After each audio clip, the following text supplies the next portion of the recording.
So how many times have you got back from a long day in the woods or hanging out on the beach when you're camping and you get back to the campsite and you're just too exhausted to prepare a meal?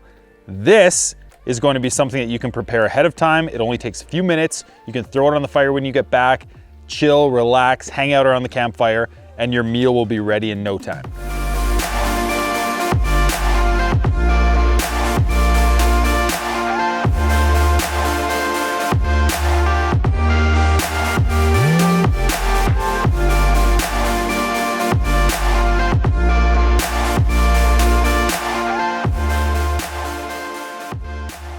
So tonight what we're making is some wild game pocket stews, and right now we've got some beautiful elk meat. So what a pocket stew is essentially a big sheet of tin foil that we're going to fill with all of the ingredients that would typically go in a stew and fold it up and let it roast over the fire. So what we've got here today is our elk meat. We've got carrots, rosemary, potatoes.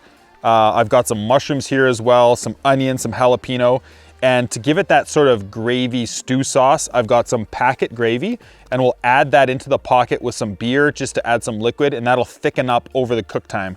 So what we've got to start with is a little bit of carrot, and all we have to do is chop these things up. So one important tip that I will give you is that you need to make sure that every piece that you're putting in here is uniform based on how everything cooks. So the carrots are a lot more dense than the mushrooms, for example. So I'm gonna cut the carrots a lot thinner than I'm actually gonna cut the mushrooms. Same thing with the potato. Those are going to take the longest to cook. So I'm going to leave those a little bit smaller and leave the mushrooms and the onions and some of those like chunkier pieces a little bit bigger. Now I'm moving on to my potatoes, and I've got these little tiny cute little fellas.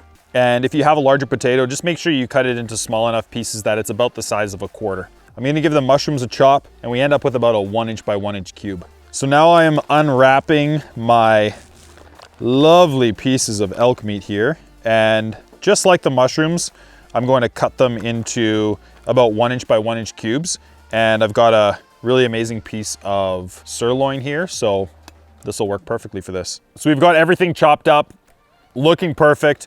And I'm going to take a couple of sheets of a really heavy duty tin foil, and I'm going to layer them one on top of the other just so we have a little extra thickness. What you want to make sure you do is you layer them one on top of the other and make sure that the shiny side is facing up. That's going to be on the inside of your packet, and that reflective side just helps to keep all the heat in. And now we just start layering things on top. So I'm going to add some meat potatoes and just keep those ingredients going. We'll add the gravy packet and some beer, fold it all up and get these things on top of the fire. So I'm going to start and make a few of these just so I can get them ready to go on. All right, so I'll get a little bit of oil on my tin foil, get some potatoes down, and you want to think in the size of what somebody's going to eat in one sitting, just sort of one single serving. So you just start getting a little bit of all of the ingredients in here. So we've got some mushrooms, we'll throw some carrot in there, scatter it all really nice and evenly, get some onions, we'll put our elk meat in there as well.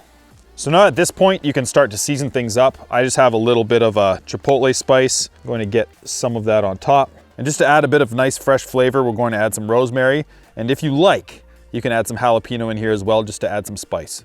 I'll get my gravy packet opened up. I'll probably add about a third of this into the mix. Dust that on top real nice. Some cracked pepper if you've got some. Just a touch of salt. And now I'm just gonna bring these edges in before I pour the beer in, just so nothing spills all over the place. So first of all, I'm going to bring these two sides up, give them a little pinch, start to make this into a nice little bundle, and just pour the beer on top. So what that beer is gonna help to do is, again, to turn that gravy powder into more of a gravy. And then here comes the main wrap. So the trick here is to just make sure everything's nice and tight and fold it together. You don't wanna have any holes. Fold over the top, bring the sides in, make sure it's sealed well. And there is pocket stew number 1, ready to go on the fire. I've got my pocket stews all packed up and ready to go. So right now is when you could take advantage of the day, throw these in the cooler or the fridge, go hang out, hunt, fish, camp, hike, spend the day on the beach, come back, and these will be waiting for you to throw over the coals. And that's exactly what we're gonna do right now. This fire is looking nice and toasty. We've got some coals going on the bottom and the flames are just sort of licking the grill. Now these pockets just go on top, and we're gonna let them rest there for about 15 to 20 minutes. Just make sure you monitor things, and there's no harm in opening one up after about 15 minutes to take a peek. Poke the potatoes, make sure they're cooked, and once the potatoes are done, these things should be ready to eat. So these have been on for about 15, 20 minutes. I just checked inside. The potatoes are really soft. Everything is smelling just unreal. So I'm gonna take these things off, and they're pretty well good to eat. Pocket stew is cooked. It just came off the fire, and it is hot, toasty, and smelling amazing. All of the ingredients are just cooked beautifully. There's a nice gravy and sauce going on the bottom. I cannot wait to dig into this thing.